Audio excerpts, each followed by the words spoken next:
कलिकाल में, इस दलदल में, इस कीचड़ में ये कल्याण का बीज जो हमें दिया है, अब बस कृपा ये करना कि ये बीज अंकुरित हो जाए हमारे अंदर।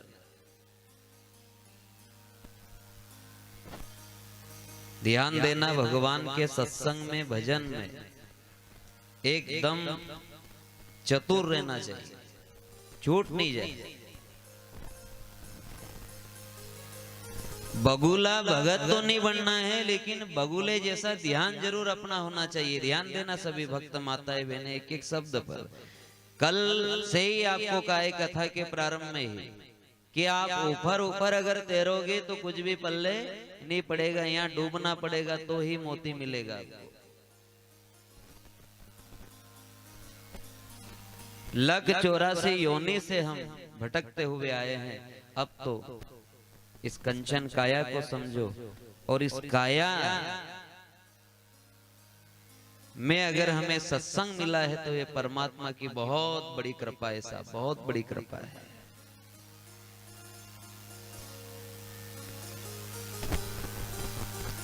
ध्यान देना, अगर भगवान के सत्संग में भी, भगवान के भजन में, कीर्तन में भी अगर आपके मुख से भगवान का नाम नहीं निकले, भजन में ताली नहीं बजे, तो फिर समझ लेना कि पाप आड़ा आ रहा है। क्या आड़ा आ रहा है? पाप आड़ा। काफी जगह आप देखो भजन में, कीर्तन में भी लोग जाए नहीं तो वहां भजन कीर्तन हो, लेकिन वो चुपचाप हाथ बांध के ऐसे बैठे रहे। कथा में भी हाथ बांध के बैठे, कहीं नहीं तो यूं मुंह पे हाथ धर ले, और जैसे ही सब पागल ही बैठा है। वो माया का रंग ऐसा लगा हुआ है कि अगर कोई ताली बजा भी रहा है, भजन गा भी रहा है, तो यूं यूं समझेगा कि ये पागल है, ये क्या कर रहे हैं सब।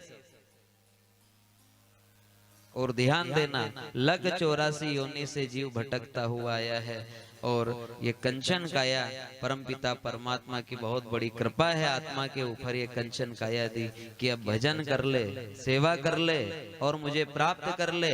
ध्यान देना, आप सत्संग में जाओ, मंदिर में जाओ, कीर्तन में जाओ, और अगर ये हाथ आड़ा आए नहीं तो समझ लेना ये हाथ नहीं है, ये हमारा पाप आड़ा आया है जो हमारे भजन नहीं करवा देगा। ये हाथ नहीं है, ये पाप है। यहां माया ने इतना ठगा है, इतना ठगा है, लेकिन फिर भी मुस्कुरा रहे हो। यहां माया ठग रही है, रोज ठग रही है।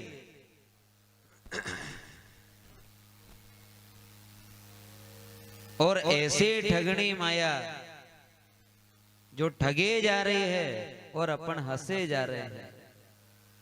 यहां लोगों को भगवान का नाम लेने में शर्म आए।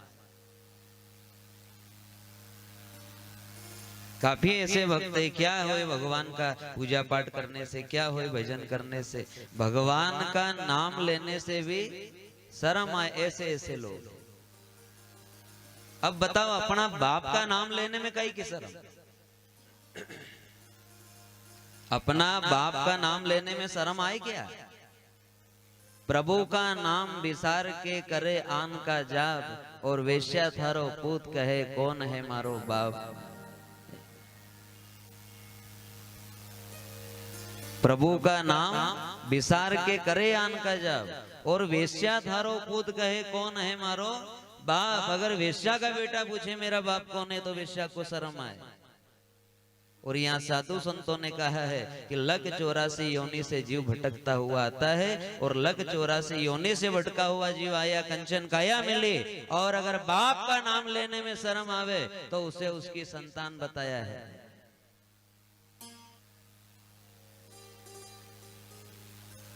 नहीं शर्माना।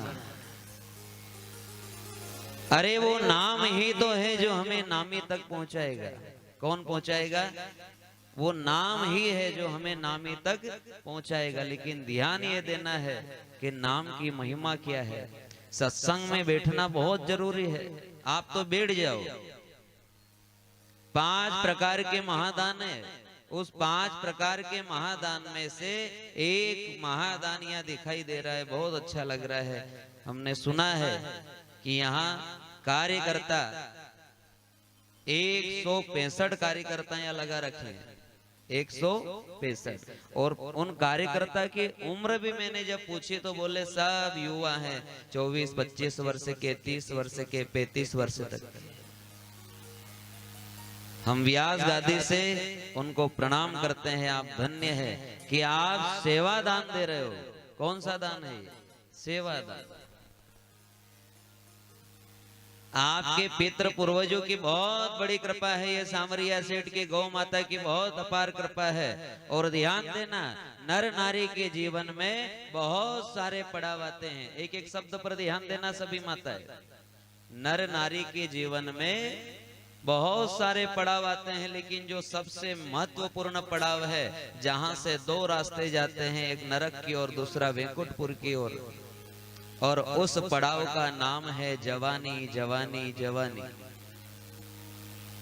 जिस गांव का युवा अगर सत्कर्म में लगा हुआ है, सेवा में लगा हुआ है, तो ध्यान देना वो गांव गांव नहीं है, वो वैकुंठपुर ही है। क्या है वो वैकुंठपुर ही है। जिस गांव का युवा भटका हुआ है, ध्यान देना वो गांव बहुत जल्दी विनाश की ओर चला जाएगा।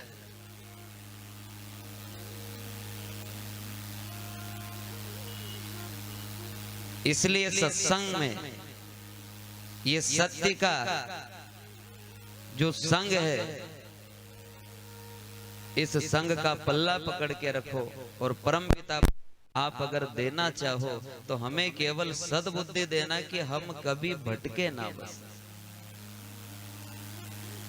ये जो यहाँ पंडाल लगा है, ये क्या है? ये अर्जी रखने का तो है कि यहाँ बुलाया है और मैं मेरी मर्जी से नहीं आया हूँ, ये सामरिया सेठ ने बुलाया है। ना तो आप अपनी मर्जी से आए और ना हम यहाँ कथा करने अपनी मर्जी से आए। नहीं, ये तो भगवान सामरिया सेठ ने बुलाया है।